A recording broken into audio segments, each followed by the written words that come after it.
গীতা শাস্ত্র কোনো ব্যক্তি বিশেষ, জাতি, বর্গ, পথ, দেশ, কাল অথবা কোনো কুরীতিগ্রস্ত সম্প্রদায়ের গ্রন্থ নয়, বরং এই ধর্মশাস্ত্র সর্বলৌকিক এবং সর্বকালিক।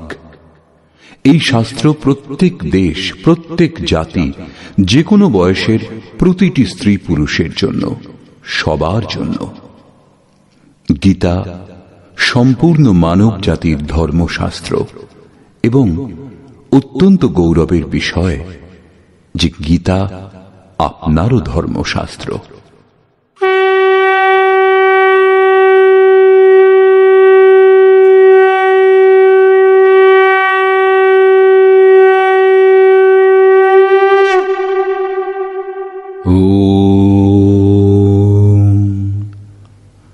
শ্রী পরমাত্মনে নমঃ। যথার্থ গীতা, শ্রীমদ্ ভগবৎ গীতা, অথ তৃতীয় অধ্যায়। দ্বিতীয় অধ্যায়ে ভগবান শ্রীকৃষ্ণ বলেছেন যে এই বুদ্ধি তোমার জন্য জ্ঞান মার্গের বিষয় বলা হয়েছে। সেই বুদ্ধি কি? এই যে যুদ্ধ করো, এই যুদ্ধে বিজয়ী হলে মহামহিম স্থিতি এবং পরাজয় হলে দেবত্ব লাভ হবে।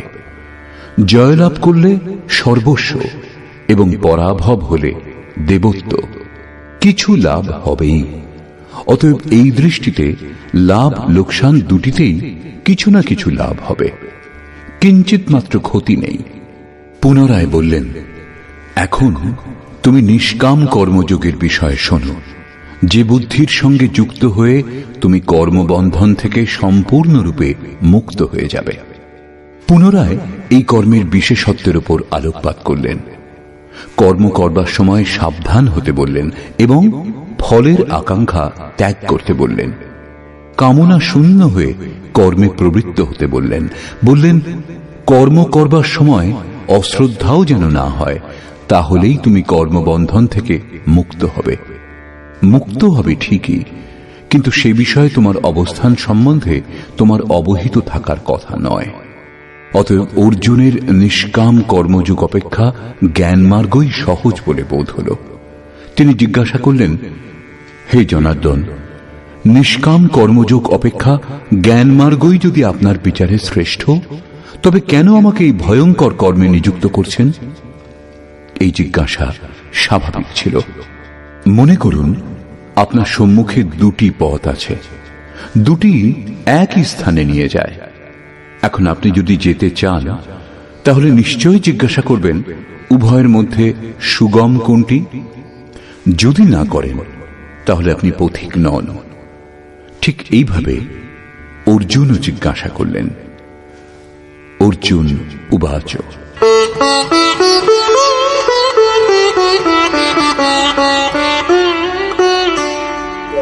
जायसी चेत कर्मणस्ते मता बुद्धिर्जनार्दन तत्किं कर्मणि घोरे मां नियोजयसि केशव। জনগণের প্রতি দয়ালু জনার্দন, যদি নিষ্কাম কর্মযোগ অপেক্ষা জ্ঞানযোগ শ্রেষ্ঠ বলে আপনার অভিমত, তাহলে হে কেশব, আমাকে ভয়ঙ্কর কর্মযোগে কেন নিযুক্ত করছেন? নিষ্কাম কর্মযোগ অর্জুনের ভয়ঙ্কর বলে মনে হল, কারণ এতে কর্মেই তোমার অধিকার আছে, ফলে নয়। কর্ম করবার সময় অশ্রদ্ধাও যেন না হয় এবং নিরন্তর সমর্পণের মধ্যে দিয়ে যোগে দৃষ্টি নিবদ্ধ করে কর্মে প্রবৃত্ত হও। জ্ঞান মার্গে পরাজয় হলে দেবত্ব, জয়লাভ করলে মহামহিম স্থিতি লাভ হবে। লাভ লোকসান স্বয়ং নির্ণয় করে এগিয়ে যেতে হবে। অর্জুনের নিষ্কাম কর্মযোগ অপেক্ষা জ্ঞানযোগ সহজ বলে বোধ হল। সেজন্য তিনি নিবেদন করলেন,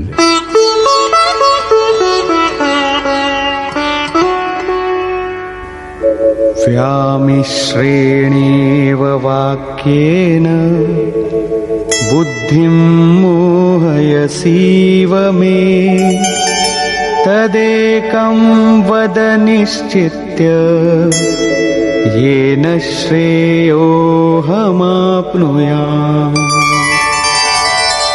আপনি এই মিশ্রিত বাক্যের দ্বারা আমার বুদ্ধি যেন মুগ্ধ করছেন। আপনি আমার বুদ্ধির মোহ দূর করবার জন্য প্রবৃত্ত হয়েছেন। অতএব উভয়ের একটি আমাকে নিশ্চয় করে বলুন, যার দ্বারা আমি শ্রেয়, পরম কল্যাণ, মোক্ষ লাভ করতে পারি। এই প্রসঙ্গে শ্রীকৃষ্ণ বললেন, শ্রী ভগবান উবাচ, লোকেऽস্মিन् দ্বিবিধা নিষ্ঠা পুরা প্रोक्ता मया नघ জ্ঞানযোগেন সাংখ্যানাম কর্মযোগেন যোগিনাম। হে নিষ্পাপ অর্জুন, এই লোকে সত্যানুসন্ধানের দুটি ধারার কথা পূর্বে আমার দ্বারা বলা হয়েছে। পূর্বের অর্থ সত্যযুগ অথবা ত্রেতা যুগ নয়, পরন্তু যা দ্বিতীয় অধ্যায়ে বলে এসেছি। জ্ঞানীগণের জন্য জ্ঞান মার্গ এবং যোগীগণের জন্য নিষ্কাম কর্মযোগ বলা হয়েছে। উভয় মার্গ অনুসারে কর্ম করতে হবে, কর্ম অনিবার্য।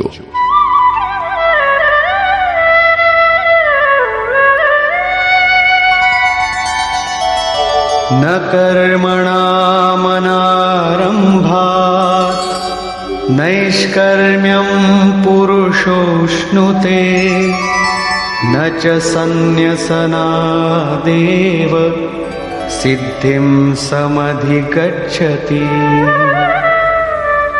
অর্জুন, কর্ম আরম্ভ না করে কেউ নৈষ্কর্ম লাভ করতে পারে না, এবং যে ক্রিয়া আরম্ভ করা হয়েছে তা পরিত্যাগ করলেই ভগবৎ প্রাপ্তিরূপ পরম সিদ্ধি লাভ হয় না।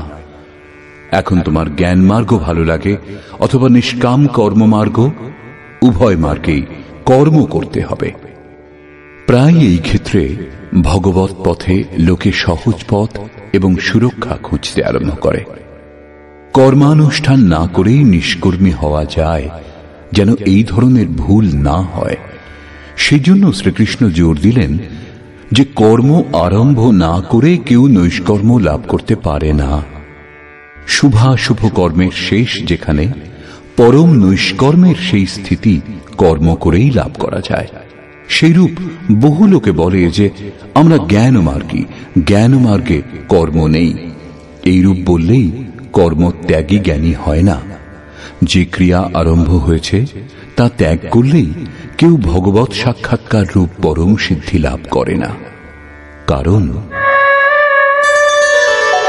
नहि कश्चित् क्षणमपि जातु तिष्ठत्य कर्मकृत् कार्यते ह्यवशः कर्म सर्वः प्रकृतिजैर्गुणैः। কর্ম না করে কোনো পুরুষ ক্ষণমাত্র থাকতে পারে না, কারণ সকলেই প্রকৃতিজাত গুণত্রয় দ্বারা মোহমুগ্ধ হয়ে কর্ম করে। প্রকৃতি ও প্রকৃতিজাত গুণ যতক্ষণ পর্যন্ত সক্রিয়, ততক্ষণ পর্যন্ত কোনো পুরুষ কর্ম না করে থাকতে পারে না। চতুর্থ অধ্যায়ের 33 ও 37তম শ্লোকে শ্রীকৃষ্ণ বলেছেন, সকল কর্ম জ্ঞানে শেষ হয়, জ্ঞানাগ্নি সমস্ত কর্ম ভস্মসাৎ করে। এখানে বলছেন কর্ম না করে কেউ থাকতে পারে না। তিনি কি বলতে চাইছেন? তার বলবার অর্থ হল যে যজ্ঞ করতে করতে ত্রিগুণাতীত হলে মনের বিলয় এবং সাক্ষাৎকারের সঙ্গে যজ্ঞের পরিণাম লাভ হলে কর্ম শেষ হয়ে যায়। সেই নির্ধারিত ক্রিয়া পূর্ণ হওয়ার আগে কর্ম সম্পূর্ণ হয় না। প্রকৃতির হাত থেকে রেহাই পাওয়া যায় না।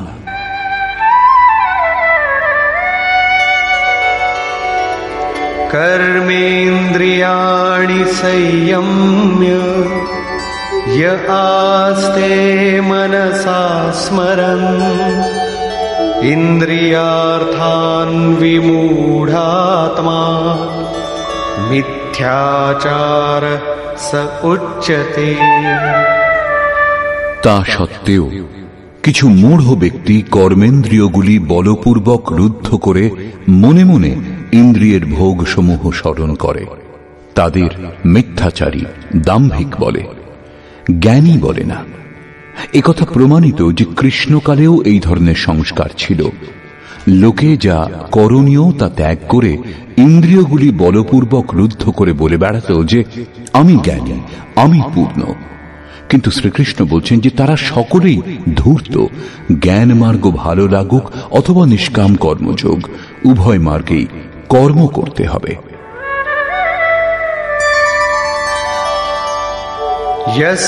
यस्त्विन्द्रियाणि मनसा नियम्यारभतेऽर्जुन कर्मेन्द्रियैः कर्मयोगम् असक्तः स विशिष्यते। অর্জুন, যিনি মন থেকে ইন্দ্রিয় সমূহ সংযত করেন, যখন মনেও বাসনার স্ফুরণ হয় না, সর্বদা অনাসক্ত হয়ে কর্মেন্দ্রিয় দ্বারা কর্মযোগের আচরণ করেন, তিনি শ্রেষ্ঠ। একথা বোঝা গেল যে কর্মের আচরণ করতে হবে, কিন্তু প্রশ্ন যে কোন কর্ম করব। ভগবান শ্রীকৃষ্ণ বলছেন,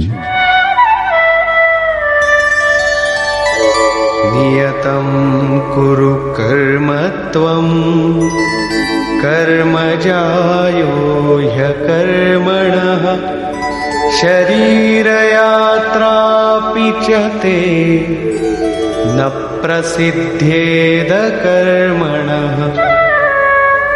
অর্জুন, তুমি নির্ধারিত কর্ম করো, অর্থাৎ কর্মের সংখ্যা অনেক, কিন্তু তার মধ্যে নির্দিষ্ট যে কর্মটি সেই নিয়ত কর্ম করো। কর্ম না করা অপেক্ষা কর্ম করাই শ্রেয়, কারণ কর্ম করে অল্প দূরত্বও অতিক্রম করে থাকলে, যেমন পূর্বে বলেছেন, জন্ম মৃত্যুর মহাভয় থেকে উদ্ধার করে, সেই জন্য শ্রেয়। কর্ম না করলে তোমার দেহযাত্রাও নির্বাহ হবে না। দেহযাত্রার অর্থ লোকে বলে শরীর নির্বাহ। কিরূপ শরীর নির্বাহ? আপনি কি দেহ?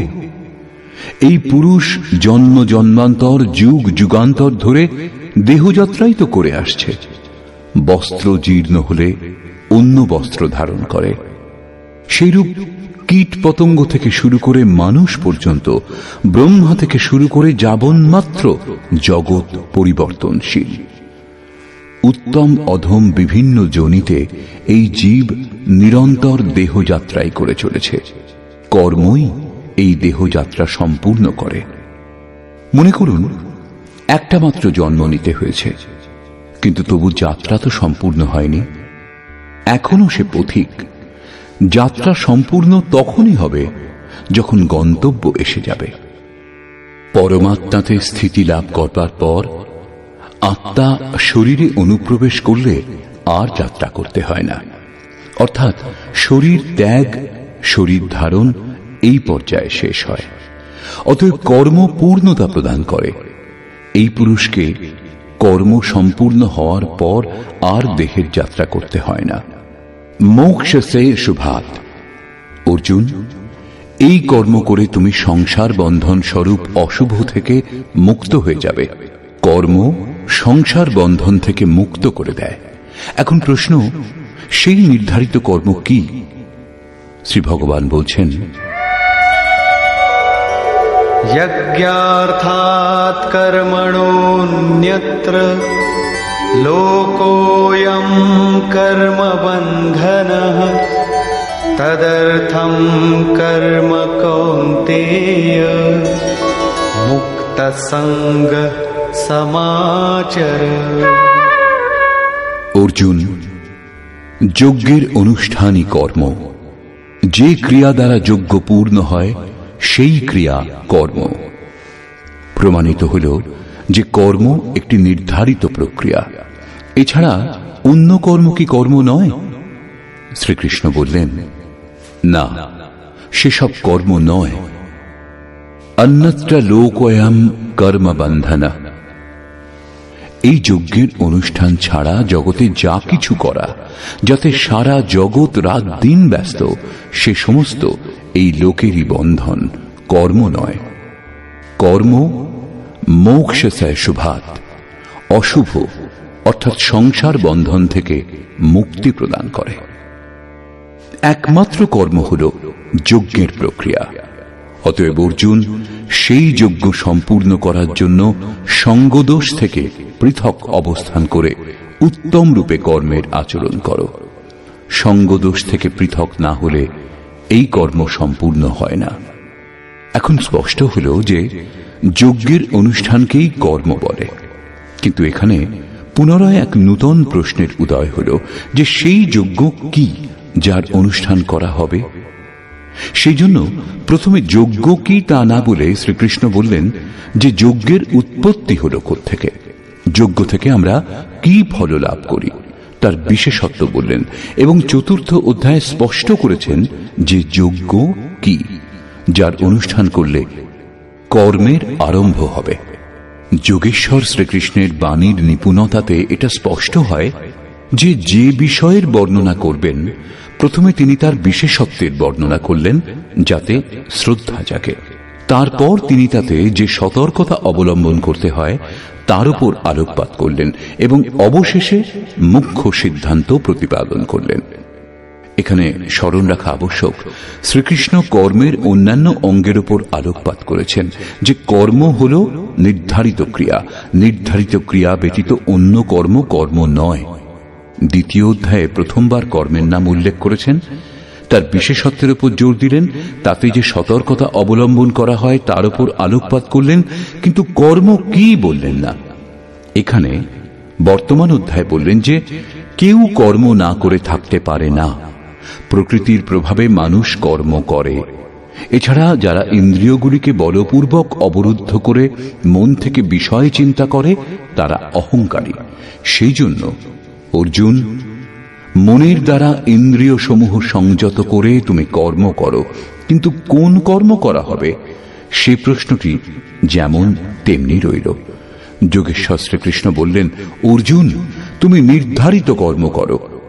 এখন প্রশ্ন, সেই নির্ধারিত কর্ম কি যার অনুষ্ঠান করতে বলেছেন? তিনি বলছেন যজ্ঞের অনুষ্ঠান করাই কর্ম। এখন প্রশ্ন ওঠে যে যজ্ঞ কি? এখানে যজ্ঞের উৎপত্তি এবং বিশেষত্ব পর্যন্ত বলবেন। চতুর্থ অধ্যায়ে যজ্ঞের সম্বন্ধে সুস্পষ্ট ধারণা হবে যার অনুষ্ঠানই কর্ম। গীতা শাস্ত্র বোঝার চাবিকাঠি হল কর্মের এই পরিভাষা। যজ্ঞ ছাড়া সবকিছু করে সংসারী লোকেরা। কেউ চাষ করে, কেউ ব্যবসা, কেউ উচ্চ পদে প্রতিষ্ঠিত, কেউ সেবক, কেউ বা নিজেকে বুদ্ধিজীবী বলে, কেউ বলে শ্রমিক, কেউ সমাজ সেবাকে, কেউ দেশ সেবাকে কর্ম বলে মনে করে। এই কর্মগুলির মধ্যে কিছু কর্মকে সকাম এবং কিছু কর্মকে নিষ্কাম কর্ম বলে লোকের ভূমিকাও তৈরি করে নিয়েছে, কিন্তু শ্রীকৃষ্ণের অনুসারে সেসব কর্ম নয়। অন্যত্র লোকোয়ম কর্ম বন্ধনা। যজ্ঞের অনুষ্ঠান ছাড়া যা কিছু করা হয় সেসব কর্ম এই লোকেরই বন্ধন, মোক্ষ প্রদানকারী কর্ম নয়। বস্তুত যজ্ঞের অনুষ্ঠান কর্ম। এখন যজ্ঞ কি তা না বলে ভগবান শ্রীকৃষ্ণ বলছেন যজ্ঞ এলো কোথা থেকে।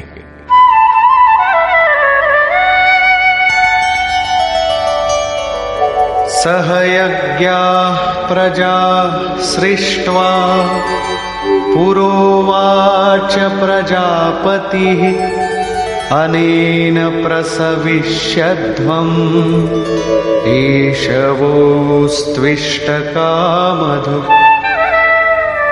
প্রজাপতি ব্রহ্মা কল্পারম্ভে যজ্ঞের সঙ্গে প্রজা সৃষ্টি করে বলেছিলেন, এই যজ্ঞ দ্বারা তোমরা বৃদ্ধিপ্রাপ্ত হও। এই যজ্ঞ তোমাদের ইষ্টকামধুক, যাতে অনিষ্ট না হয়, অবিনাশী ইষ্ট সম্বন্ধীয় কামনা পূর্ণ করুক। যজ্ঞর সঙ্গে প্রজাদেরকে সৃষ্টি করেছিলেন প্রজাপতি ব্রহ্মা। ব্রহ্মাকে তিনি কি চতুর্মুখ এবং অষ্টচক্ষু বিশিষ্ট কোন দেবতা যেমন প্রচলিত আছে? শ্রীকৃষ্ণের অনুসারে দেবতা নামের কোনো আলাদা সত্তা নেই। তাহলে প্রজাপতি কে? বস্তুত যিনি প্রজার মূল উদ্গম, পরমাত্মাতে স্থিতি লাভ করেছেন সেই মহাপুরুষই প্রজাপতি। বুদ্ধি ব্রহ্মা, অহংকার শিব, বুদ্ধি অচ, মনসী চিত্ত মহান। সেই সময় বুদ্ধি যন্ত্র মাত্র হয় এইরূপ মহাপুরুষের মাধ্যমে পরমাত্মাই কথা বলেন। ভজনের বাস্তবিক ক্রিয়া আরম্ভ হলে বুদ্ধির ক্রমবিকাশ হয়। শুরুতে সেই বুদ্ধি ব্রহ্মবিদ্যার সঙ্গে সংযুক্ত হওয়ার জন্য তাকে ব্রহ্মবিদ বলা হয়। ক্রমশ সমস্ত বিকার শান্ত হলে, ব্রহ্মবিদ্যাতে শ্রেষ্ঠতা লাভ করলে তাকে ব্রহ্মবিদ্যর বলা হয়।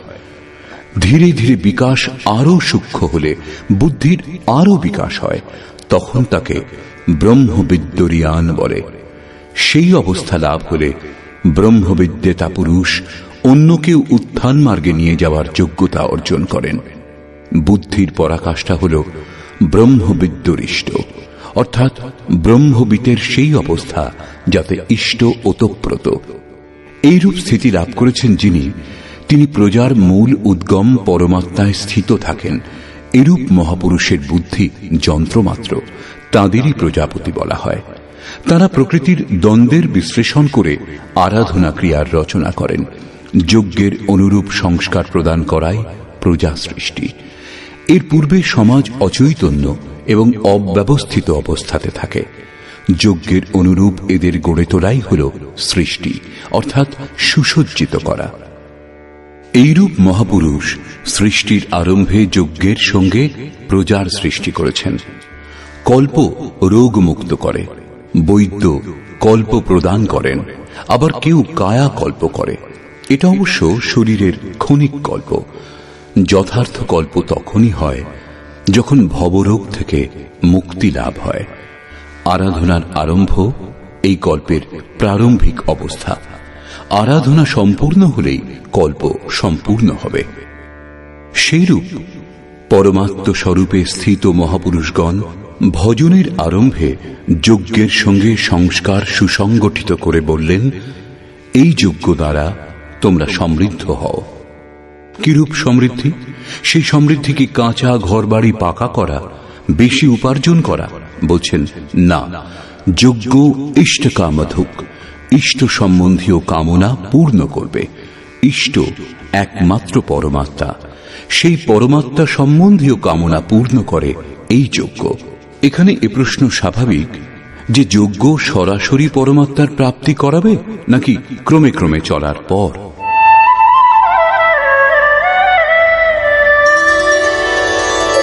দেবান ভাবয়তানেন তে দেবা ভাবয়ন্তু বহ পরস্পরম ভাবয়ন্তঃ শ্রেয়ঃ পরমবাপ্স্যথ। এই যজ্ঞ দ্বারা দেবতাগণের উন্নতি করো, অর্থাৎ দৈবী সম্পদের বৃদ্ধি করো। সেই দেবতাগণও তোমাদের উন্নত করবেন। এইরূপ পরস্পরের উন্নতি দ্বারা পরম শ্রেয়, যার পর কিছু লাভ করা বাকি থাকবে না, এইরূপ পরম কল্যাণ লাভ করবে। যেমন যেমন আমরা যজ্ঞের অনুষ্ঠান করব, পরে যজ্ঞের অর্থ আরাধনার বিধি হবে, তেমন তেমন হৃদয়ে দৈবী সম্পদ অর্জন হতে থাকবে। পরম দেব এক পরমাত্মা। সেই পরম দেবের স্থিতি লাভ করতে সাহায্য করে যে সম্পদ, অন্তঃকরণে যে সজাতীয় প্রবৃত্তি বিদ্যমান, সেই সজাতীয় প্রবৃত্তি সমূহই দৈবী সম্পদ। কারণ এদের সাহায্যেই পরম দেবের প্রাপ্তি হয়, সেজন্য দৈবী সম্পদ বলা হয়। বাহ্য জগতের দেবতা পাথর জল নয়, যেমন লোকে কল্পনা করে। যোগেশ্বর শ্রীকৃষ্ণের বাণীতে তাদের অস্তিত্ব নেই। তিনি আরো বলছেন,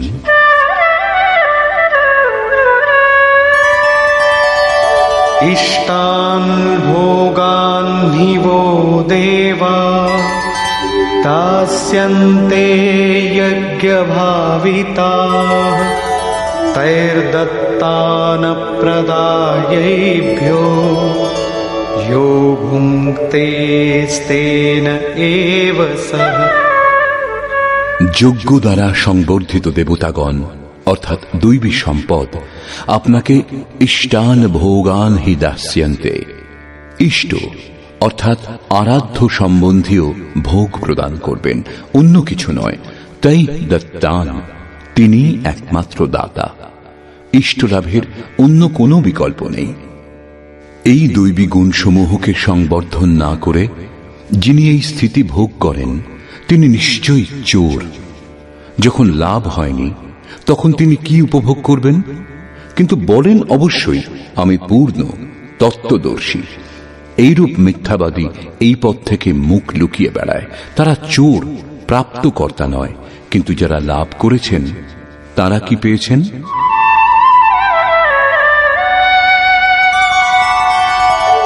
यज्ञशिष्टाशिनः सन्तो मुच्यन्ते सर्वकिल्बिषैः भुञ्जते ते त्वघं पापा ये पचन्त्यात्मकारणात्। যে সাধু পুরুষগণ যজ্ঞাবশেষ অন্ন গ্রহণ করেন তারা সকল পাপ থেকে মুক্ত হন। দৈবী সম্পদের বৃদ্ধি করতে করতে পরিণামে প্রাপ্তিকালই পূর্তিকাল। যজ্ঞ সম্পূর্ণ হয় যখন, তখন অবশিষ্ট যিনি থাকেন তিনি হলেন ব্রহ্ম। সেই ব্রহ্মই আবার অন্ন। একেই শ্রীকৃষ্ণ অন্যভাবে বললেন, যজ্ঞ শিষ্টামৃত ভুজো ইয়ান্তি ব্রহ্ম সনাতনম। যজ্ঞ যার সৃষ্টি করে সেই অসন যিনি গ্রহণ করেন তিনি ব্রহ্মে লীন হন। এখানে তিনি বলছেন যজ্ঞাবশেষ অসন ব্রহ্ম পীযূষ যিনি পান করেন তিনি সকল পাপ থেকে মুক্ত হন। সাধু ব্যক্তি মুক্ত হন, কিন্তু পাপী যারা তারা মোহজাত দেহের পোষণের জন্যই অন্ন পাক করে, পাপান্ন গ্রহণ করে। তারা ভজন করে, আরাধনা বুঝে অগ্রসরও হয়, কিন্তু পরিবর্তে কিছু কামনা করে। আত্মকারণাৎ, দেহের এবং এই দেহের সম্বন্ধীয়দের কিছু লাভ হোক। তারা নিশ্চয়ই লাভ করবে, কিন্তু তা ভোগ করবার পর নিজেকে তারা সেখানেই দেখতে পাবে যেখান থেকে ভজন আরম্ভ করেছিল। এর থেকে বেশি ক্ষতি কি হতে পারে? যখন এই দেহটাই নশ্বর তখন এর সুখ ভোগ কতদিন? তারা আরাধনা করে কিন্তু পরিবর্তে পাপ গ্রহণ করে। পলটি সুধাতে সঠ বিশলেহি, তা নষ্ট হবে না ঠিক, কিন্তু এগিয়েও যাবে না। সেজন্য শ্রীকৃষ্ণ নিষ্কাম হয়ে কর্ম অর্থাৎ ভজন করবার উপর জোর দিলেন। এখন পর্যন্ত শ্রীকৃষ্ণ বলেছেন যে যজ্ঞ পরম শ্রেয় প্রদান করে এবং মহাপুরুষই তার রচনা করেন। কিন্তু মহাপুরুষ প্রজা রচনার জন্য কেন প্রবৃত্ত হন এ সম্বন্ধে বলছেন,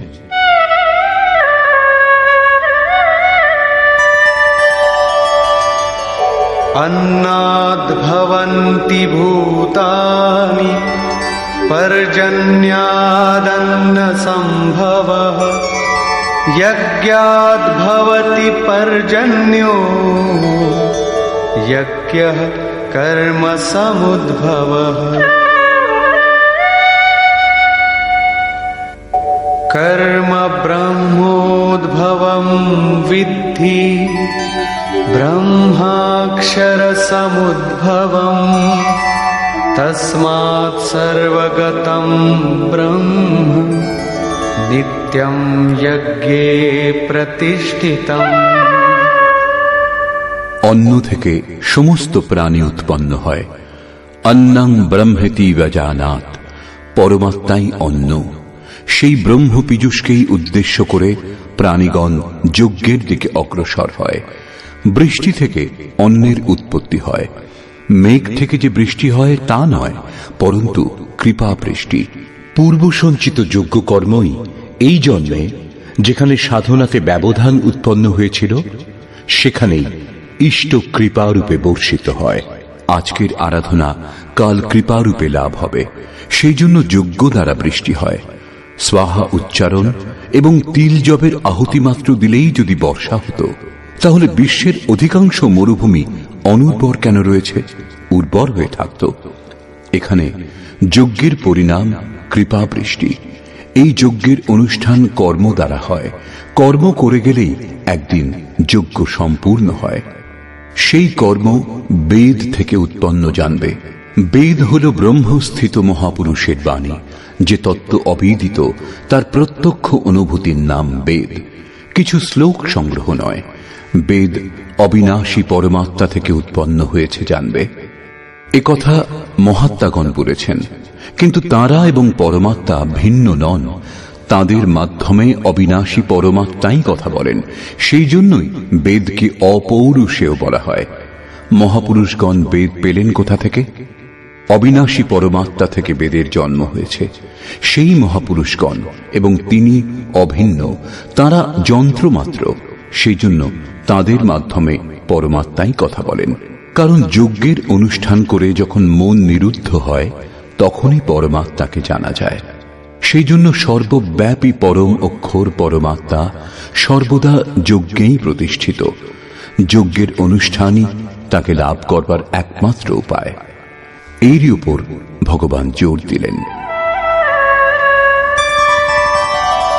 एवं प्रवर्तितं चक्रं नानुवर्तयति हयः अघायुरिन्द्रियारामो मोघं पार्थ सजीवति। হে পার্থ, যে ব্যক্তি ইহলোকে মনুষ্য দেহ লাভ করে এই সাধন চক্রের অনুসারে অনুষ্ঠান করে না, অর্থাৎ দৈবী সম্পদের উৎকর্ষ, দেবতাগণের বৃদ্ধি এবং পরস্পর বৃদ্ধি দ্বারা অক্ষয় ধাম লাভ, এই ক্রম অনুসারে যে কর্মে প্রবৃত্ত হয় না, ইন্দ্রিয়গুলির সুখ আকাঙ্ক্ষী সেই পাপী ব্যক্তি বৃথা জীবন ধারণ করে। বন্ধুগণ, যোগেশ্বর শ্রীকৃষ্ণ দ্বিতীয় অধ্যায়ে শুধু কর্মের নাম নিয়েছেন এবং বর্তমান অধ্যায়ে বলছেন নিয়ত কর্মের আচরণ করো। যজ্ঞের প্রক্রিয়াই কর্ম। এছাড়া যা কিছু করা হয় তা এই লোকেরই বন্ধন। এই কারণে সঙ্গদোষ থেকে পৃথক অবস্থান করে যজ্ঞের পূর্তির জন্য কর্মের আচরণ করো। তিনি যজ্ঞের বিশেষত্বের উপর আলোকপাত করলেন এবং বললেন, যজ্ঞের উৎপত্তি হয়েছে ব্রহ্মা থেকে। প্রজা অন্যকে উদ্দেশ্য করে যজ্ঞে প্রবৃত্ত হয়। যজ্ঞ কর্ম থেকে এবং কর্ম অপৌরুষেয় বেদ থেকে উৎপন্ন হয়েছে। বেদ মন্ত্রগুলির দ্রষ্টা মহাপুরুষগণ ছিলেন। তাদের পুরুষকার বিলীন হয়ে গিয়েছিল। প্রাপ্তির পর শেষে অবিনাশী পরমাত্মাই শুধু থাকেন। সেই জন্য বেদ পরমাত্মা থেকে উৎপন্ন। সর্বব্যাপী পরমাত্মা সর্বদা যজ্ঞে প্রতিষ্ঠিত। এই সাধন চক্র অনুসারে যে আচরণ করে না, সেই পাপী ব্যক্তি ইন্দ্রিয় সমূহের সুখ আকাঙ্ক্ষী ব্যর্থই জীবন ধারণ করে। অর্থাৎ যজ্ঞ এমন বিধি যাতে ইন্দ্রিয়গুলির বিশ্রাম নেই, পরন্তু অক্ষয় সুখ বিদ্যমান। ইন্দ্রিয়গুলিকে সংযম করে এর আচরণ করবার বিধান। ইন্দ্রিয় সমূহের সুখ আকাঙ্ক্ষী যারা, তারা পাপী। এখনো শ্রীকৃষ্ণ বলছেন না যজ্ঞ কি, কিন্তু এই যজ্ঞ কি সারা জীবন করে যেতে হবে? কখনো কি সম্পূর্ণ হবে? এই প্রসঙ্গে যোগেশ্বর বলছেন,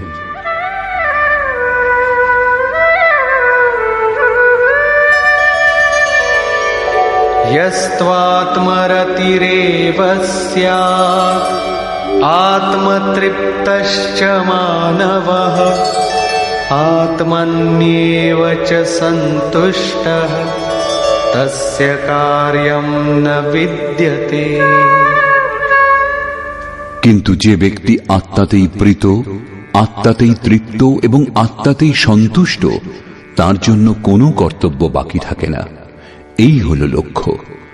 যখন অব্যক্ত, সনাতন, অবিনাশী আত্মতত্ত্ব লাভ হয়ে যায়, তখন আর কার অনুসন্ধান করা হবে? এরূপ পুরুষের কর্মের, আরাধনার প্রয়োজন হয় না। আত্মা ও পরমাত্মা একে অন্যের পর্যায়ে ভুক্ত। পুনরায় এর বর্ণনা করলেন, নৈব তস্য কৃতেনার্থো না কৃতেনেহ কশ্চন ন চাস্য সর্বভূতেষু কশ্চিদর্থব্যপাশ্রয়ঃ। এই সংসারে সেই পুরুষের কর্ম করেও কোনো লাভ নেই এবং কর্ম না করলেও কোনো লোকসান নেই। কিন্তু আত্মতত্ত্ব লাভ হওয়ার পূর্বে এর প্রয়োজন ছিল। তার সমগ্র প্রাণী জগতের সঙ্গে কোনো স্বার্থ সম্বন্ধ থাকে না। আত্মাই শাশ্বত, সনাতন, অব্যক্ত, অপরিবর্তনশীল ও অক্ষয়। যখন আত্মা লাভ হয়ে গেছে এবং তাতেই সন্তুষ্ট, তাতেই তৃপ্ত, তাতেই ওতপ্রোত এবং স্থিত আছেন, যখন এর থেকে শ্রেষ্ঠ কোনো সত্তা নেই, তখন কার খোঁজ করা হবে? কি লাভ হবে? সেই পুরুষের কর্ম ত্যাগ করলেও কোনো ক্ষতি নেই, কারণ বিকারের চিহ্ন যে চিত্তে পড়ে সেই চিত্তই বিলুপ্ত হয়ে গেছে। তার সকল ভূতে, বাহ্য জগতে এবং আন্তরিক সংকল্পের স্তরে কোনো উদ্দেশ্য থাকে না। সব থেকে বড় উদ্দেশ্য ছিল পরমাত্মাকে লাভ করা। যখন তাকে লাভ করেছেন, তখন অন্য কারুকে তার কি প্রয়োজন? তস্মাদসক্তঃ সততম কার্যং কর্ম সমাচর আসক্তো হ্যাচরন কর্ম পরমাপ্নোতি পুরুষঃ। সেই স্থিতি লাভ করবার জন্য তুমি অনাসক্ত হয়ে নিরন্তর কার্যম কর্ম, করণীয় যে কর্ম, উত্তম রূপে সেই কর্মের অনুষ্ঠান করো। কারণ অনাসক্ত পুরুষ কর্মের অনুষ্ঠান করে পরমাত্মাকে লাভ করেন। নিয়ত কর্ম, কার্যম কর্ম এক। কর্মের প্রেরণা দিয়ে তিনি বললেন, কর্মণৈব হি সংসিদ্ধিম আস্থিতা জনকাদয়ঃ লোকসংগ্রহমেবাপি সম্পশ্যন কর্তুমর্হসি। জনকের তাৎপর্য রাজা জনক নয়। জনক জন্মদাতাকে বলে। যোগী জনক আপনার স্বরূপকে জন্ম দেয়, প্রকট করে। যোগ সংযুক্ত প্রত্যেক মহাপুরুষ জনক। এরূপ যোগ সংযুক্ত বহু ঋষি জনকাদয়, জনক ইত্যাদি জ্ঞানী মহাপুরুষও কর্মণা এব হি সংসিদ্ধিম, কর্ম করেই পরম সিদ্ধি লাভ করেছেন। পরম সিদ্ধির অর্থ হল পরম তত্ত্ব পরমাত্মাকে লাভ করা। প্রাচীনকালে জনক ইত্যাদি যত মহর্ষি হয়েছেন, এই কার্যম কর্মের দ্বারা, যা যজ্ঞের প্রক্রিয়া, এই কর্ম করেই সংসিদ্ধিম, পরম সিদ্ধি লাভ করেছেন। কিন্তু লাভ করবার পর তাঁরাও লোক সংগ্রহের জন্য কর্ম করেন, লোক কল্যাণের জন্য কর্ম করেন। অতএব তুমি প্রাপ্তির পর লোকনায়ক হওয়ার জন্য কর্ম করবার উপযুক্ত। কেন? এখন শ্রীকৃষ্ণ বলছেন যে লাভ করবার পর মহাপুরুষের কর্ম করলে কোনো লাভ হয় না, এবং কর্ম না করলেও তার কোনো লোকসান হয় না। কিন্তু লোক সংগ্রহ, লোকহিতের জন্য তারা উত্তম রূপে কর্মের অনুষ্ঠান করেন।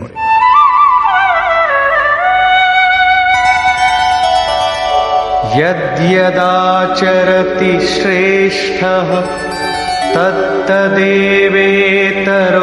जनः स यत्प्रमाणं कुरुते लोकस्तदनुवर्तते। শ্রেষ্ঠ ব্যক্তি যা যা আচরণ করেন, সাধারণ লোকে তাই অনুকরণ করে। সেই মহাপুরুষ যা কিছু প্রমাণ করে দেন, অন্য লোকে তাই অনুসরণ করে। পূর্বে শ্রীকৃষ্ণ স্বরূপে স্থিত আত্মতৃপ্ত মহাপুরুষের অবস্থিতির ওপর আলোকপাত করেছেন। তাঁদের কর্ম করলে কোনো লাভ হয় না এবং ত্যাগ করলে কোনো লোকসানও হয় না। তা সত্ত্বেও জনকাদি উত্তম রূপে কর্মের অনুষ্ঠান করতেন। এখানে শ্রীকৃষ্ণ সেই মহাপুরুষগণের সঙ্গে নিজের তুলনা করেছেন যে তিনিও মহাপুরুষ।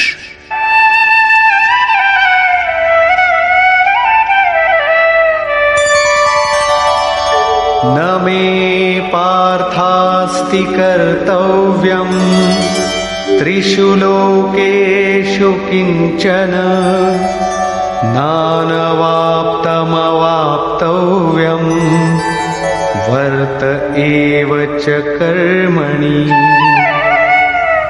হে পার্থ, তিন লোকে আমার কোনো কর্তব্য কর্ম নেই। পূর্বে বলেছেন সেই মহাপুরুষের সর্বভূতের প্রতি কোনো কর্তব্য নেই। এখানে বলছেন তিন লোকে আমার কোনো কর্তব্য বাকি নেই এবং লাভের যোগ্য বস্তু কিঞ্চিত মাত্র লাভ করতে বাকি নেই। তা সত্ত্বেও আমি উত্তম প্রকার কর্মের আচরণ করি। কেন? यदि ह्यहं न वर्तेयं जातु कर्मण्यतन्द्रितः मम वर्त्मानुवर्तन्ते मनुष्याः पार्थ सर्वशः। কারণ যদি আমি সাবধান হয়ে কর্ম না করি তাহলে মনুষ্যগণ আমার অবলম্বিত পথেরই অনুগামী হবে। তাহলে আপনার অনুকরণ কি খারাপ? শ্রীকৃষ্ণ বললেন, হ্যাঁ। উৎসীদেয়ুরিমে লোকা ন কুর্যাং কর্ম চেদহং শঙ্করস্য চ কর্তাস্যাম উপহন্যামি মাঃ প্রজা।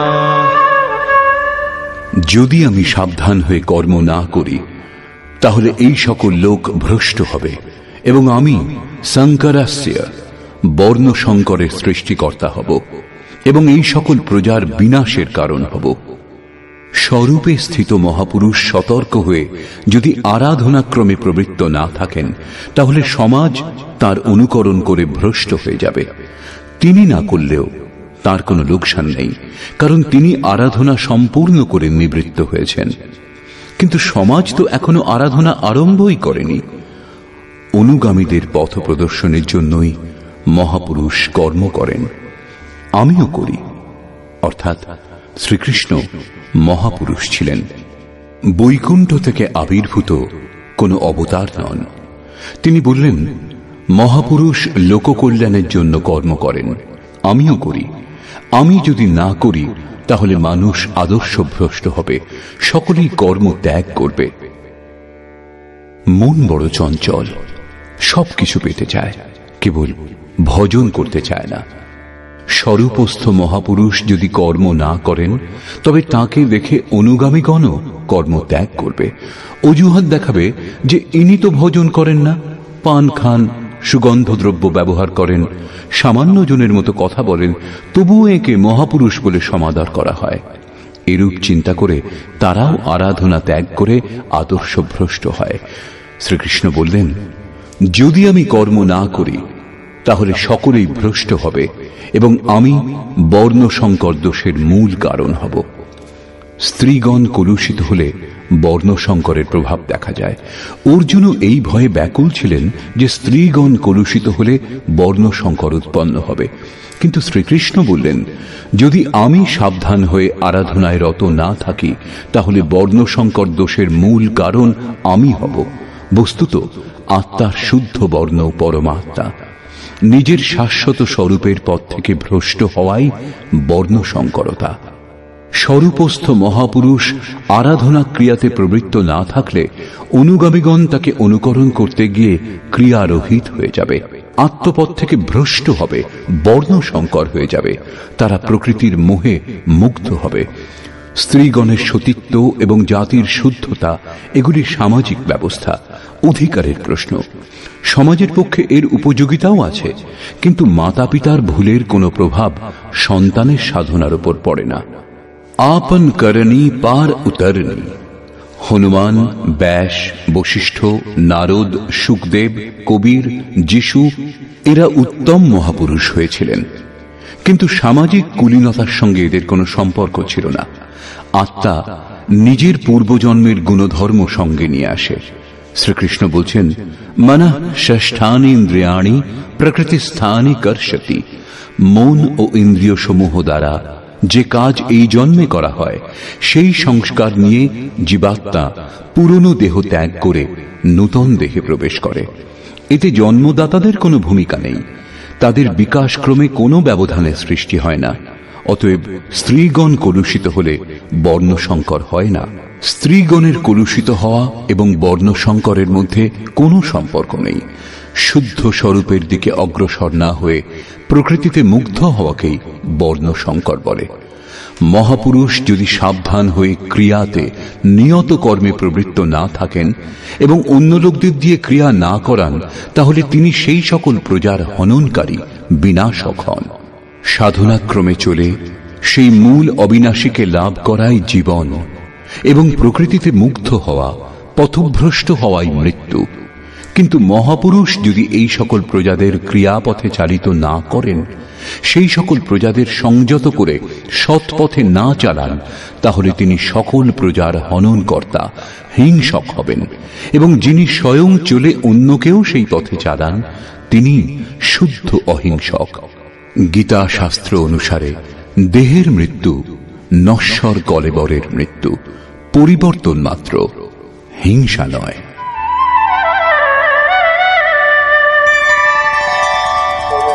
सक्ताः कर्मण्य विद्वांसो यथा कुर्वन्ति भारत कुर्याद् विद्वांस्तथा सक्तः चिकीर्षुर्लोकसंग्रहम्।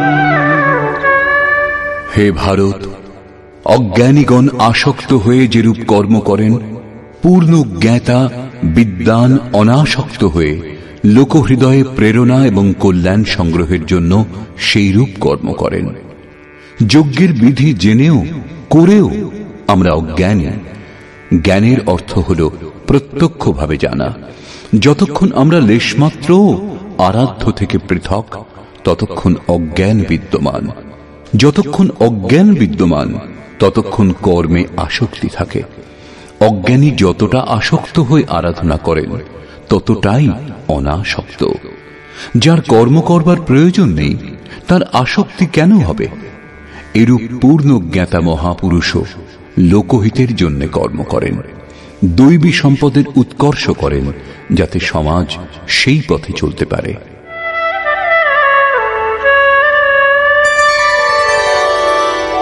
न बुद्धिभेदं जनयेद् अज्ञानां कर्मसंगिनां जोषयेत् सर्वकर्माणि विद्वान् युक्तः समाचरन्। জ্ঞানী পুরুষের লক্ষ্য রাখা উচিত যাতে কর্মে আসক্ত অজ্ঞানীগণের বুদ্ধিভ্রম না হয়, অর্থাৎ স্বরূপস্থ মহাপুরুষগণ সতর্ক হয়ে আচরণ করবেন, যাতে অনুগামীদের মনে কর্মের প্রতি অশ্রদ্ধা উৎপন্ন না হয়। পরমাত্ম তত্ত্বের সঙ্গে সংযুক্ত মহাপুরুষের উচিত স্বয়ং উত্তম রূপে নির্ধারিত কর্ম করে তাদেরও সেই কর্ম করবার জন্য প্রেরণা দান। এই কারণেই চিত্রকূট অনুসূয়া আশ্রমে পূজ্য মহারাজজি বৃদ্ধাবস্থাতেও রাত 2টোয় উঠতেন এবং রাত 3টে আশ্রমবাসী সাধকদের ডেকে তুলে বলতেন, মাটির পুতুলরা ওঠো সবাই। আশ্রমবাসীগণ উঠে যে যার চিন্তন ক্রিয়ায় মগ্ন হয়ে যেতেন। তখন তিনি কিছুক্ষণ গড়িয়ে পুনরায় উঠে বসতেন এবং বলতেন, তোমরা মনে চিন্তা করো যে মহারাজজি শুয়ে আছেন, কিন্তু আমি ঘুমাই না, শ্বাস প্রশ্বাস ক্রিয়ায় রত আছি। এখন বৃদ্ধাবস্থা, বসতে কষ্ট হয়, তাই আমি পড়ে থাকি। কিন্তু তোমাদের তো স্থির ও সোজা হয়ে বসে চিন্তন করা উচিত। যতক্ষণ তৈলধারার মতো শ্বাস প্রশ্বাস ক্রমাগত না পড়ে, লক্ষ্য রাখবে যেন ক্রমভঙ্গ না হয়, মাঝে কোনো সংকল্প যাতে ব্যবধান উৎপন্ন না করতে পারে, ততক্ষণ সতত প্রবৃত্ত থাকা সাধকের ধর্ম। আমার শ্বাস এখন বাঁশের মতো স্থির দাঁড়িয়ে গেছে। অনুগামীদের জন্য মহাপুরুষগণ উত্তম রূপে কর্মে প্রবৃত্ত থাকেন। জিস গুণ কো শিখাবে উসে করকে দিখাবে, অর্থাৎ আপনি আচরি ধর্ম জীবেরে শিখায়। এইরূপ স্বরূপস্থ মহাপুরুষের উচিত স্বয়ং কর্মে প্রবৃত্ত থেকে সাধকদেরও আরাধনায় প্রবৃত্ত হওয়ার জন্য প্রেরণা দান। সাধকদেরও শ্রদ্ধাপূর্বক আরাধনা ক্রিয়াতে প্রবৃত্ত হওয়া উচিত। কিন্তু জ্ঞানযোগী হন অথবা নিষ্কাম কর্মযোগী, সাধকের অহংকার হওয়া উচিত নয়। কার দ্বারা কর্ম হয়, কর্ম সম্পাদনের কারণ কি, এর ওপর শ্রীকৃষ্ণ আলোকপাত করলেন।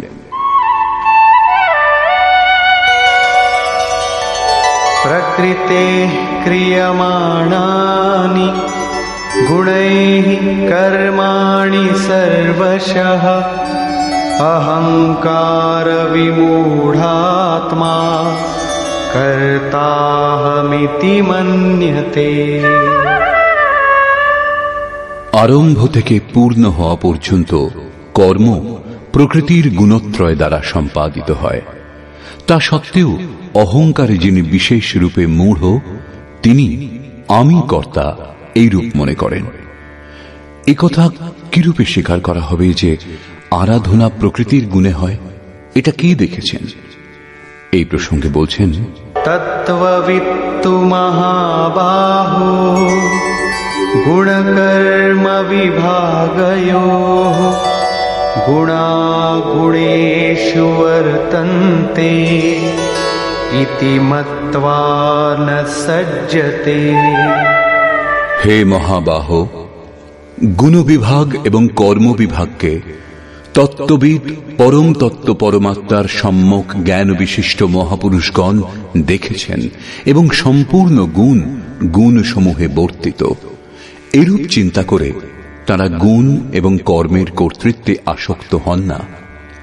এখানে তত্ত্বের অর্থ পরম তত্ত্ব পরমাত্মা, 5টা অথবা 25টা তত্ত্ব নয়, লোকে যেমন কল্পনা করে থাকে।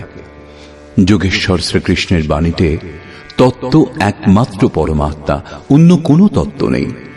গুণাতীত হয়ে পরম তত্ত্ব পরমাত্মায় স্থিত মহাপুরুষ গুণের অনুসারে কর্মগুলির বিভাজন দেখতে পান। তামসিক গুণের প্রভাবে আলস্য, নিদ্রা, প্রমাদ, কর্মে প্রবৃত্ত না হওয়ার স্বভাব দেখা যায়। রাজসিক গুণের প্রভাবে আরাধনা থেকে সরে না আসার স্বভাব, শৌর্য এবং স্বামী ভাব দেখা যায়। সাত্ত্বিক গুণ কার্যরত হলে ধ্যান, সমাধি, অনুভবে উপলব্ধি, নিরন্তর চিন্তন, সরল স্বভাব হয়। গুণ পরিবর্তনশীল। প্রত্যক্ষদর্শী জ্ঞানী বুঝতে পারেন গুণ অনুসারে কর্মের উৎকর্ষ অপকর্ষ হয়। গুণ নিজের কর্ম করিয়ে নেয়, অর্থাৎ গুণে বর্তিত হয়। এরূপ চিন্তা করে প্রত্যক্ষদ্রষ্টা কর্মে আসক্ত হন না। কিন্তু যিনি গুণের অতীত হতে পারেননি, এখনো পথিক, তাকে কর্মে আসক্ত থাকতে হবে। সেই জন্য বললেন, প্রকৃতের গুণ সম্মূঢ়াঃ সজ্জন্তে গুণ কর্মসু তান কৃৎস্নবিদো মন্দান কৃৎস্নবিন্ন বিচালয়েৎ। প্রকৃতির গুণের দ্বারা মুগ্ধ পুরুষগণ কর্মে ক্রমশ নির্মল গুণের উন্নতি দেখে তাতে আসক্ত হন। সেই অসম্পূর্ণ জ্ঞান বিশিষ্ট মন্দান শিথিল চেষ্টা যাদের, তাদের উত্তম জ্ঞান সম্পন্ন জ্ঞানী পুরুষ চালিত করবেন না, তাদের হতোৎসাহ করবেন না, উৎসাহ দেবেন। কারণ কর্ম করেই পরম নৈষ্কর্ম স্থিতি লাভ হবে। নিজের শক্তি ও স্থিতি বুঝে কর্মে প্রবৃত্ত জ্ঞানমার্গী সাধকের উচিত গুণের প্রভাবে কর্মের আচরণ হচ্ছে বলে যেন মনে করেন। নিজেকে কর্তা ভেবে অহংকারী যেন না হয়ে যান। নির্মল গুণলাভ হলেও তাতে আসক্ত যেন না হন। কিন্তু নিষ্কাম কর্মযোগীর কর্ম এবং গুণের বিশ্লেষণ করে সময় নষ্ট করা উচিত নয়। তাকে আত্মসমর্পণ করে শুধু কর্মে প্রবৃত্ত থাকতে হবে। কোন গুণ কার্যরত তা দেখার ভার ইষ্টের। গুণের পরিবর্তন এবং ক্রমশ উত্থান তিনি ইষ্টের কৃপা বলে মনে করেন। কর্মের আচরণও তাঁরই কৃপা বলে মনে করেন। অতএব আমি কর্তা এই অহংকার অথবা গুণে আসক্ত হওয়ার সমস্যা তার থাকে না। তিনি তো অনবরত প্রবৃত্ত থাকেন। এই প্রসঙ্গে এর সঙ্গে যুদ্ধের স্বরূপ বর্ণনা করে ভগবান শ্রীকৃষ্ণ বলছেন,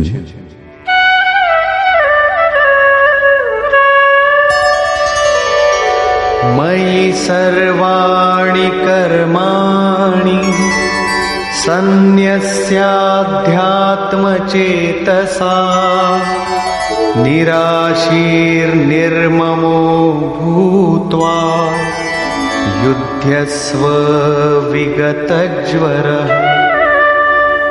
সেই জন্য অর্জুন, তুমি অধ্যাত্ম চেতসা, অন্তরাত্মায় চিত্তকে নিরুদ্ধ করে ধ্যানস্থ হয়ে কর্মগুলি আমাতে সমর্পণ করে আশা, মমতা ও শোকশূন্য হয়ে যুদ্ধ করো।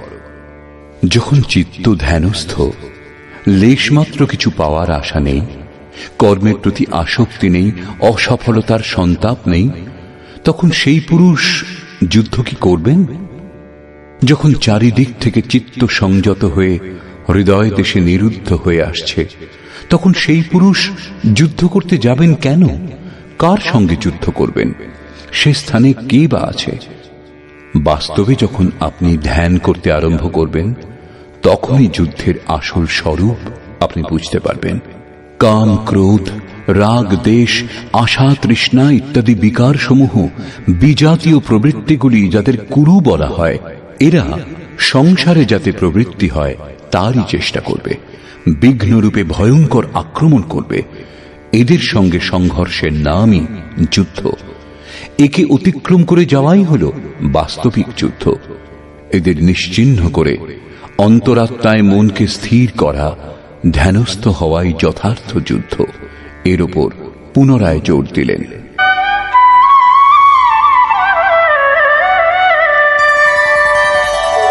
ये मे मतमिदं नित्यं अनुतिष्ठन्ति मानवाः श्रद्धावन्तो न सूयन्तो मुच्यन्ते तेऽपि कर्मभिः। অর্জুন, যারা দোষ ও দৃষ্টি শূন্য হয়ে শ্রদ্ধাবান আত্মসমর্পণের সঙ্গে আমার এই মতের সর্বদা অনুষ্ঠান করেন যে যুদ্ধ করো, তারা সকল কর্ম থেকে মুক্ত হন। যোগেশ্বর শ্রীকৃষ্ণের এই আশ্বাস কেবল হিন্দু, মুসলমান অথবা খ্রিস্টানদের জন্য নয়, পরন্তু মানুষ মাত্রের জন্য। তার বাণী হল যুদ্ধ করো। এই আদেশ থেকে মনে হয় যেন এই উপদেশ কেবল যুদ্ধাকাঙ্ক্ষী ব্যক্তিদের জন্যই ছিল। অর্জুনের সম্মুখে সৌভাগ্যবশত কুরুক্ষেত্রের যুদ্ধের পরিস্থিতি ছিল, কিন্তু আপনার সম্মুখে কোনো যুদ্ধস্থিতি নেই। তাহলে গীতা শাস্ত্রের উপদেশ আপনার কি কাজে লাগবে? কারণ কর্ম থেকে মুক্ত হওয়ার একমাত্র উপায় যুদ্ধ। এটা তাদের জন্য বিবৃত করা হয়েছে, বাস্তবে কিন্তু তা নয়। বস্তুত এটা অন্তর্দেশের যুদ্ধ, ক্ষেত্র এবং ক্ষেত্রজ্ঞের, বিদ্যা এবং অবিদ্যার, ধর্মক্ষেত্র এবং কুরুক্ষেত্রের সংঘর্ষ। আপনি যেমন যেমন ধ্যানে চিত্তকে নিরুদ্ধ করবার চেষ্টা করবেন, তেমন তেমন বিজাতীয় প্রবৃত্তিগুলি বিঘ্নরূপে ভয়ঙ্করভাবে আক্রমণ করবে। তাদের শান্ত করে চিত্তকে নিরুদ্ধ করার চেষ্টাই যুদ্ধ। যিনি দোষ দৃষ্টি মুক্ত হয়ে শ্রদ্ধাপূর্বক এই যুদ্ধে প্রবৃত্ত হন, তিনি কর্মবন্ধন থেকে, বারবার আসা যাওয়া থেকে সম্পূর্ণরূপে মুক্ত হয়ে যান। যারা এই যুদ্ধে প্রবৃত্ত হয় না, তাদের কোন গতি হয়? এ প্রসঙ্গে বলছেন, ये त्वेतदभ्यसूयन्तो नानुतिष्ठन्ति मे मतम् सर्वज्ञानविमूढांस्तान् विद्धि नष्टान चेतसः। যে দোষ দৃষ্টিযুক্ত অচেতস অর্থাৎ মোহনিশায় অচেতন ব্যক্তিগণ আমার এই মতের অনুসারে অনুষ্ঠান করে না, অর্থাৎ ধ্যানস্থ হয়ে আশা, মমতা, সন্তাপ রহিত হয়ে আত্মসমর্পণ করে যুদ্ধে প্রবৃত্ত হয় না, সর্বজ্ঞান বিমূঢ়ান, জ্ঞান পথে সর্বদা মোহমুক্ত সেই ব্যক্তিগণকে তুমি কল্যাণভ্রষ্টই জানবে। যদি এটাই সত্য, তাহলে লোকে এর অনুষ্ঠান করে না কেন? এই প্রসঙ্গেও বললেন, सदृशं चेष्टते स्वस्याः प्रकृतेर्ज्ञानवानपि प्रकृतिं यान्ति भूतानि निग्रहः किं करिष्यति। সকল প্রাণী নিজের প্রকৃতিকে অনুসরণ করে, স্বীয় স্বভাবের বশীভূত হয়ে কর্মে অংশগ্রহণ করে। প্রত্যক্ষদর্শী জ্ঞানীও নিজের প্রকৃতির অনুরূপ কার্য করেন। প্রাণী নিজের কর্ম অনুসারে আচরণ করে, জ্ঞানী নিজ স্বরূপ অনুসারে। যেমন যার প্রকৃতির প্রভাব, সে সেরকমই কার্য করে থাকে, এটা স্বতঃসিদ্ধ। কেউ এর হাত থেকে নিস্তার পায় না। এই কারণেই সবাই আমার মতানুযায়ী কর্মে প্রবৃত্ত হতে পারে না। তারা আশা, মমতা, সন্তাপ, শব্দান্তরে রাগ, দ্বেষ এদের ত্যাগ করতে পারে না, যার জন্য কর্মের সম্যক আচরণ হয় না। একেই আরো স্পষ্ট করলেন এবং অন্য কারণ দেখালেন। ইন্দ্রিয়স্যেন্দ্রিয়স্যার্থে রাগদ্বেষৌ ব্যবস্থিতৌ তয়োর্নবশমাগচ্ছেৎ তৌ হ্যস্য পরিপন্থিনৌ। ইন্দ্রিয় এবং ইন্দ্রিয়গুলির ভোগে রাগ দ্বেষ স্থিত, এই দুটির বশীভূত হওয়া উচিত নয়। কারণ এই কল্যাণ পথে কর্মমুক্ত হওয়ার প্রত্যক্ষ পদ্ধতিতে রাগ ও দ্বেষ শত্রু হিসেবে দুর্ধর্ষ আরাধনাতে বাধার সৃষ্টি করে। শত্রু যখন অন্তরে, তখন বাইরে কার সঙ্গে কেই যুদ্ধ করবে? ভোগের সংসর্গে শত্রু থাকে এবং আমাদের অন্তঃকরণেই বাস করে। কাজেই এই যুদ্ধ অন্তঃকরণের যুদ্ধ। কারণ দেহটাই ক্ষেত্র, যার মধ্যে স্বজাতীয় বিজাতীয় দুটি প্রবৃত্তি বিদ্যা এবং অবিদ্যা রূপে থাকে, যারা মায়ারই দুটি অঙ্গ। এই প্রবৃত্তিগুলির অতীত হওয়া, স্বজাতীয় প্রবৃত্তিকে আয়ত্ত করে বিজাতীয়কে নিশ্চিহ্ন করাই যুদ্ধ।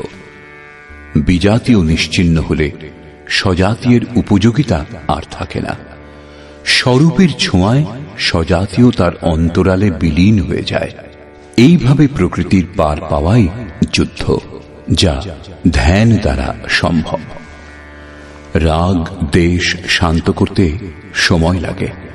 সেই জন্য বহু সাধক ক্রিয়া ত্যাগ করে সহসা মহাপুরুষের অনুকরণ করতে আরম্ভ করেন। শ্রীকৃষ্ণ এর থেকে সাবধান করলেন।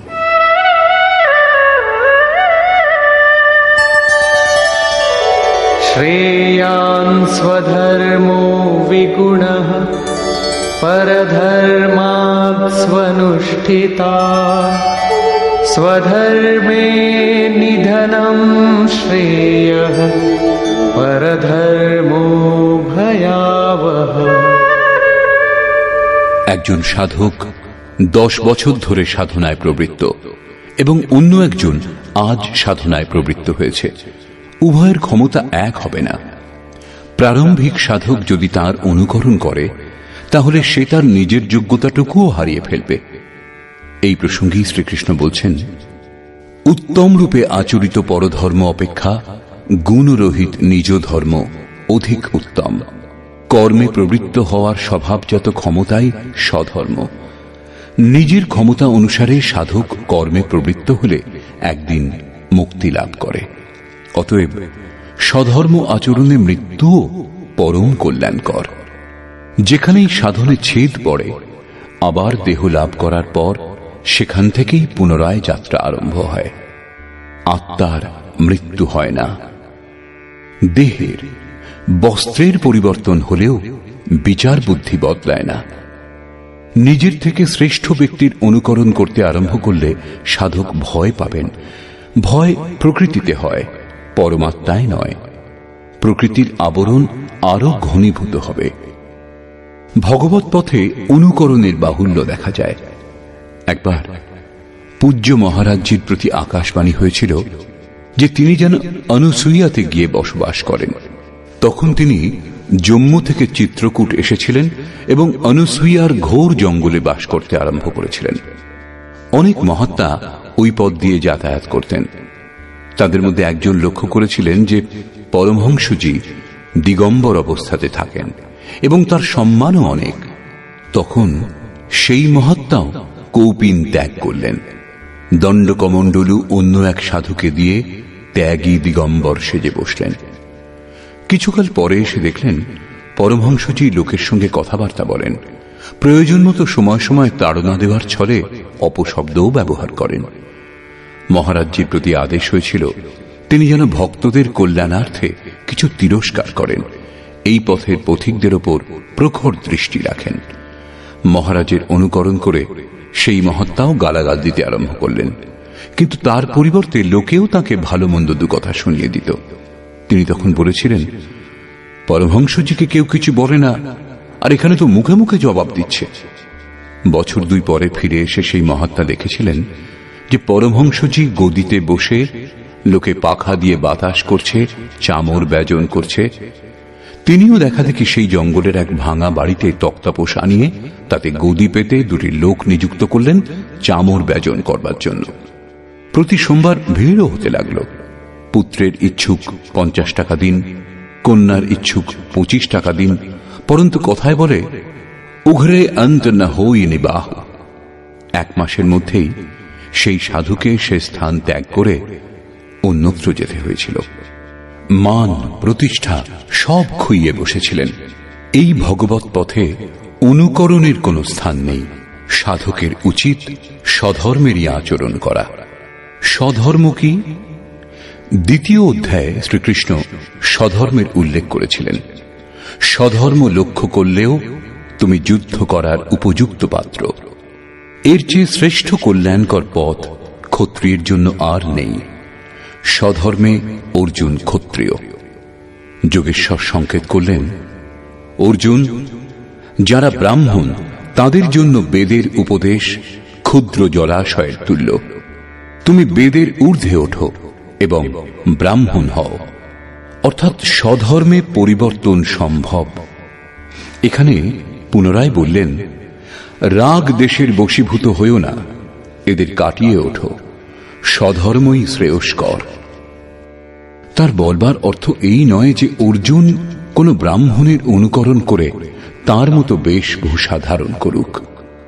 কর্মের একমাত্র পথকেই মহাপুরুষগণ 4টি শ্রেণীতে বিভক্ত করেছেন: নিকৃষ্ট, মধ্যম, উত্তম এবং অতি উত্তম। এই শ্রেণী বিভাগকে সাধকের জন্য ক্রমশ শূদ্র, বৈশ্য, ক্ষত্রিয় এবং ব্রাহ্মণের সংজ্ঞা দিলেন। শূদ্র স্থিতি সেবা ধর্ম থেকেই কর্মের আরম্ভ হয় এবং সাধনাক্রমে ওই সাধকই ব্রাহ্মণের স্থিতি লাভ করতে পারেন। এর পরের অবস্থাতে সাধক যখন পরমাত্মায় স্থিতি লাভ করেন তখন না ব্রাহ্মণ না ক্ষত্রিয় না বৈশ্য না শূদ্র চিদানন্দ রূপ শিবোহম শিবোহম। তিনি বর্ণগুলির ঊর্ধ্বে উঠে যান। এ কথাই শ্রীকৃষ্ণও বললেন যে চাতুর্বর্ণং ময়া সৃষ্টং, এই 4 বর্ণের সৃষ্টিকর্তা আমি। তাহলে কি জন্মের আধারে মানুষের জাতি বিভাগ করা হয়েছে? না, গুণ কর্ম বিভাগশঃ, গুণের আধারে কর্ম বিভাগ করেছি। কর্ম কি? তা কি সাংসারিক কর্ম?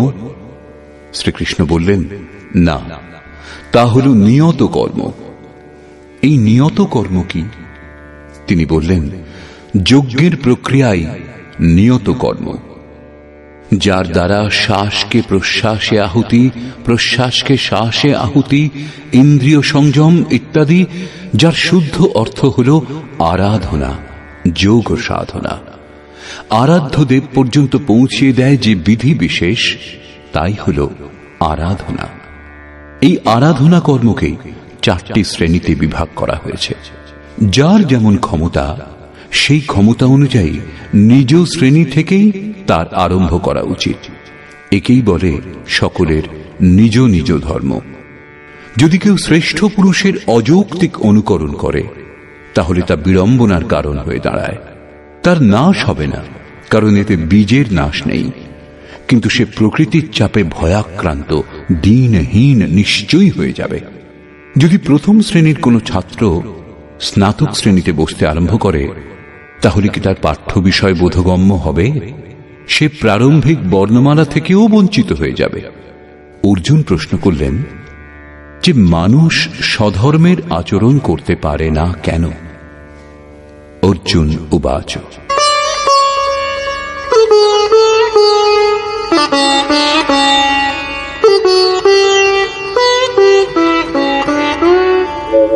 अथ केन प्रयुक्तोऽयं पापं चरति पुरुषः अनिच्छन्नपि वार्ष्णेय बलादिव नियोजितः। हे कृष्ण, মানুষ কার দ্বারা চালিত হয়ে অনিচ্ছা সত্ত্বেও যেন বলপূর্বক নিযুক্ত হয়ে পাপাচরণে প্রবৃত্ত হয়, আপনার মতানুসারে চলতে পারে না কেন? এই প্রসঙ্গে যোগেশ্বর শ্রীকৃষ্ণ বললেন, শ্রী ভগবান উবাচ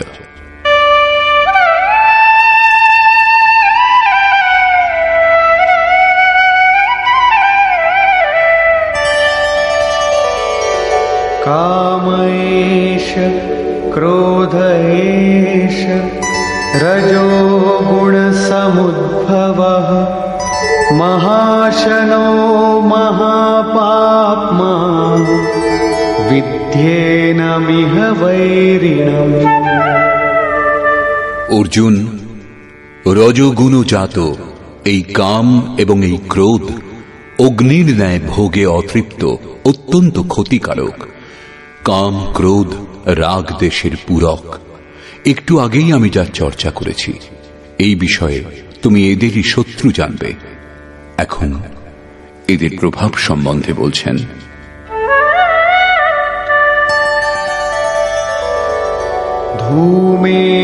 धूमेनाव्रियते वह्नि यथादर्शो मलेन च यथोल्बेनावृतो गर्भः तथा तेनेदमावृतम्। যেরূপ ধূম দ্বারা অগ্নি, ময়লা দ্বারা দর্পণ এবং জরায়ুর দ্বারা গর্ভ আবৃত থাকে, সেরূপ কাম ক্রোধাদি বিকার সমূহ দ্বারা এই জ্ঞান আবৃত থাকে।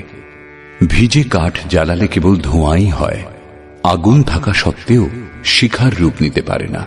ময়লা দিয়ে ঢাকা দর্পণে যেরূপ প্রতিবিম্ব স্পষ্ট হয় না, জরায়ুর দ্বারা যেরূপ গর্ভ আবৃত থাকে, সেরূপ এই বিকারগুলি থাকতে পরমাত্মার প্রত্যক্ষ জ্ঞান হয় না। आवृतं ज्ञानमेतेन ज्ञानिनो नित्यवैरिणा कामरूपेण कौन्तेय दुष्पूरेणानलेन च। কৌন্তেয়, অগ্নির ন্যায় ভোগে অতৃপ্ত জ্ঞানীর চিরশত্রু এই কাম দ্বারা জ্ঞান আবৃত থাকে। এখন শ্রীকৃষ্ণ কাম এবং ক্রোধ দুটি শত্রুর কথা বললেন। এই শ্লোকে তিনি কেবল একটা শত্রু কামের বিষয় বললেন। বস্তুত কামের মধ্যে ক্রোধের অন্তর্ভাব বিদ্যমান। কামনা পূর্ণ হলে ক্রোধ শান্ত হয়, কিন্তু কামনা শেষ হয় না। কামনা পূরণে বাধা উৎপন্ন হলেই পুনরায় ক্রোধ জেগে ওঠে। কামের অন্তরালে ক্রোধ নিহিত থাকে। এই শত্রুর উৎস কোথায়, কোথায় একে খুঁজবে? শত্রুর নিবাস জানা থাকলে এর সমূল বিনাশে সুবিধা হবে। এই প্রসঙ্গে শ্রীকৃষ্ণ বললেন, ইন্দ্রিয়াণি মনো বুদ্ধি अस्याधिष्ठानमुच्यते एतैर्विमोहयत्येष ज्ञानमावृत्य देहिनम्।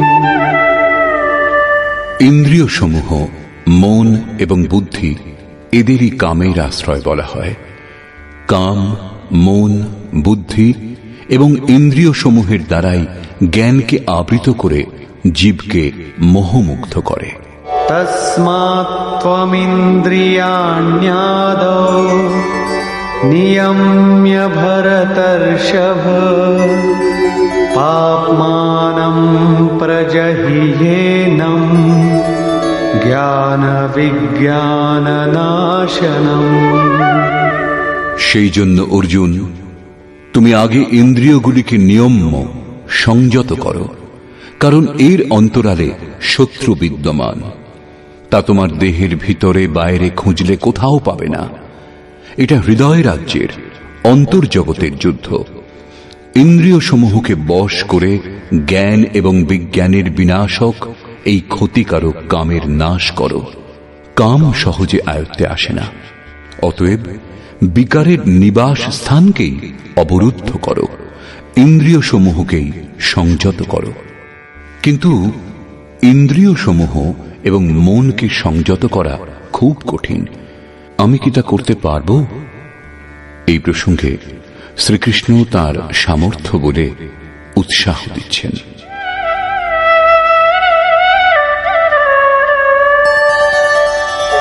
ইন্দ্রিয়াণি পরাণ্যাহুঃ ইন্দ্রিয়েভ্যঃ পরম মনঃ মনসস্তু পরা বুদ্ধিঃ ইয়ো বুদ্ধেঃ পরতস্তু সঃ।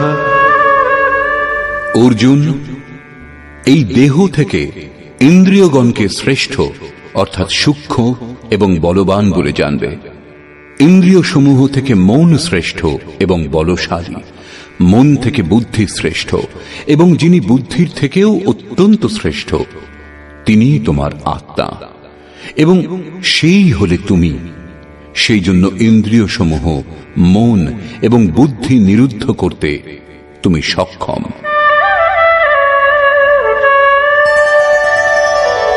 एवं बुद्धेः परं बुद्ध्वा संस्तभ्यात्मानमात्मना जहि शत्रुं महाबाहो कामरूपं दुरासदम्। এই রূপ বুদ্ধি থেকে শ্রেষ্ঠ অর্থাৎ সূক্ষ্ম এবং বলবান স্বীয় আত্মাকে জেনে আত্মবল বুঝে বুদ্ধি দ্বারা নিজ মনকে বশ করে অর্জুন এই কামরূপ দুর্জয় শত্রুর নাশ করো। নিজের শক্তি বুঝে এই দুর্জয় শত্রুর নাশ করো। কাম দুর্জয় শত্রু। ইন্দ্রিয়গুলির সাহায্যে কাম আত্মাকে মোহমুগ্ধ করে। তাই নিজের শক্তি বুঝে আত্মাকে বলবান জেনে কামরূপ শত্রুর বিনাশ করো। এখানে বলা আবশ্যক, এই শত্রু আন্তরিক এবং যুদ্ধ অন্তর্জগতেরই। নিষ্কর্ষ, প্রায় গীতা শাস্ত্রের যারা ভক্ত এবং ব্যাখ্যাকার তারা বর্তমান অধ্যায়ের নাম কর্মযোগ দিয়েছেন, কিন্তু এটা সঙ্গত বলে মনে হয় না। দ্বিতীয় অধ্যায়ে যোগেশ্বর কর্মের নাম নিয়েছেন। তিনি কর্মের মহত্ব প্রতিপন্ন করে তার মনে কর্ম জিজ্ঞাসা জাগ্রত করলেন এবং বর্তমান অধ্যায়ে তিনি কর্মকে পরিভাষিত করলেন যে যজ্ঞের প্রক্রিয়া কর্ম। এখানে একথা প্রমাণিত হচ্ছে যে যজ্ঞ কোনো নির্ধারিত দিক অর্থাৎ বিধি বিশেষ। এছাড়া জগতে যা কিছু করা হয় তা এই লোকেরই বন্ধন। শ্রীকৃষ্ণ যে কর্ম সম্বন্ধে বলবেন সে কর্ম মোক্ষসে শুভাত অর্থাৎ সংসার বন্ধন থেকে মুক্তিদায়ক কর্ম। শ্রীকৃষ্ণ যজ্ঞের উৎপত্তির বিষয়ে বললেন। যজ্ঞ থেকে আমরা কি ফল লাভ করি তার বিশেষত্বের চিত্রণ করলেন। যজ্ঞ অনুষ্ঠানের উপর জোর দিলেন। তিনি বললেন, এই যজ্ঞের প্রক্রিয়াই কর্ম। যে অনুষ্ঠান করে না সে পাপী, আরাম প্রিয়, ব্যর্থই জীবন ধারণ করে। পূর্ব মহর্ষিগণ কর্ম করে পরও নৈষ্কর্ম সিদ্ধি লাভ করেছিলেন। তারা আত্মতৃপ্ত, তাদের আর কর্মের প্রয়োজন নেই। তবু অনুগামীদের পথ প্রদর্শনের জন্য তারা উত্তম রূপে কর্মে প্রবৃত্ত থাকেন। সেই মহাপুরুষগণের সঙ্গে শ্রীকৃষ্ণ নিজের তুলনা করলেন। বললেন, আমারও আর কর্ম করবার প্রয়োজন নেই, কিন্তু অনুগামীদের মঙ্গলের জন্য আমিও সর্বদা কর্মে প্রবৃত্ত। শ্রীকৃষ্ণ স্পষ্ট পরিচয় দিলেন যে তিনিও যোগী। তিনি কর্মে প্রবৃত্ত সাধকগণকে বিচলিত করতে নিষেধ করলেন, কারণ কর্ম করেই সেই সাধককে পরম স্থিতি লাভ করতে হবে, না করলে নাশ হয়ে যাবে। এই কর্ম অনুষ্ঠানের জন্য শ্রীকৃষ্ণ ধ্যানস্থ হয়ে যুদ্ধ করতে বললেন। দুচোখ বন্ধ, ইন্দ্রিয় সমূহ সংযত করে, মন নিশ্চল করে চিত্ত নিরুদ্ধ করার অভ্যাস। সে কিরকম যুদ্ধ? না সে সময় কাম, ক্রোধ, রাগ, দেশ ইত্যাদি সাধকের জন্য বাধক হয়ে দাঁড়ায়। এই বিজাতীয় প্রবৃত্তি সমূহের হাত থেকে উদ্ধার হওয়ার চেষ্টাই যুদ্ধ। আসুরি সম্পদ কুরুক্ষেত্র। বিজাতীয় প্রবৃত্তিগুলির এক একটাকে নাশ করে ধ্যানে মগ্ন হওয়ার চেষ্টাই যুদ্ধ। বস্তুত ধ্যানেই যুদ্ধ নিহিত। বর্তমান অধ্যায়ের সারাংশ এটাই। এতে যজ্ঞের বাস্তবিক স্বরূপ স্পষ্ট হয়নি, কর্মের বিধিবিধানেরও সম্যক অনুভব হয়নি। যজ্ঞের স্বরূপ স্পষ্ট হলেই কর্ম কি তা বোঝা যাবে। এখনো কর্ম স্পষ্ট হয়নি। বর্তমান অধ্যায়ে কেবল স্থিতপ্রজ্ঞ মহাপুরুষের প্রশিক্ষণাত্মক দিকের ওপর জোর দেওয়া হয়েছে। এই নির্দেশ গুরুজনদের জন্য। তাঁরা যদি কর্মানুষ্ঠান নাও করেন তবুও তাতে তাদের কোনো লোকসান নেই, করলে কোনো লাভও নেই। কিন্তু যাদের অভীষ্ট পরম গতি, তাদের জন্য যদি নিয়ম নির্দেশ না দেওয়া হয় তবে তা যে কর্মযোগ একথা বলা যাবেই বা কি করে? যোগেশ্বর বলেছেন, যজ্ঞের প্রক্রিয়াই কর্ম, কিন্তু সেই কর্মের স্বরূপ স্পষ্ট করলেন না এবং যজ্ঞ কি তা বললেন না। বর্তমান অধ্যায়ে যুদ্ধের যথার্থ চিত্রণ করা হয়েছে।